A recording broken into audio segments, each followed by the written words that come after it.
بسم الله الرحمن الرحيم. سأل سائل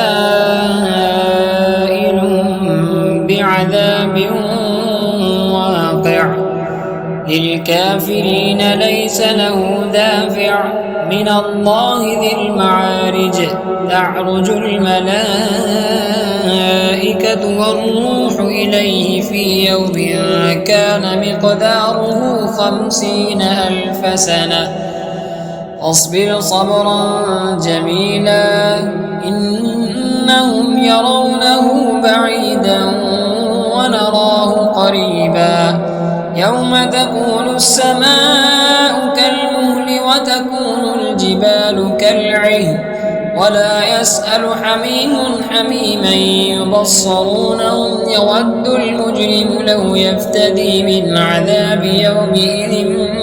ببنيه وصاحبته وأخيه وفصيلته التي تؤويه ومن في الأرض جميعا ثم ينجيه كلا إنها لظى نزاعة للشوى تدعو من أدبر وتولى وجمع فأوعى إن الإنسان خلق هلوعا إذا مسه الشر جزوعا وإذا مسه الخير منوعا إلا المصلين الذين هم على صلاتهم دائمون والذين في أموالهم حق معلوم للسائل والمحروم والذين يصدقون بيوم الدين والذين هم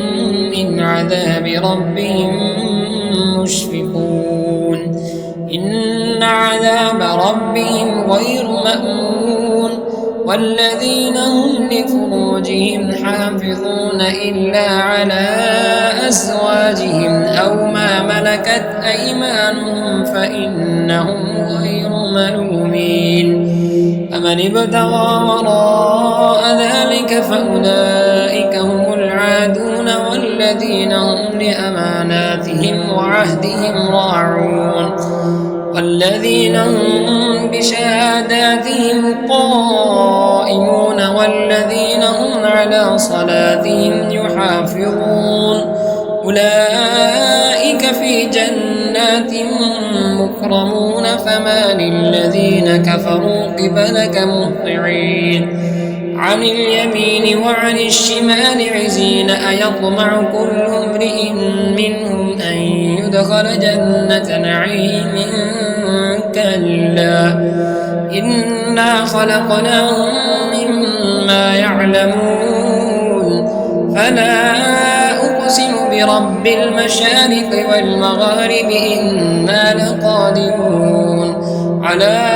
أن نبدل خيرا منهم وما نحن بمسبوقين فذرهم يخوضوا ويلعبوا حتى يلاقوا يومهم الذي يوعدون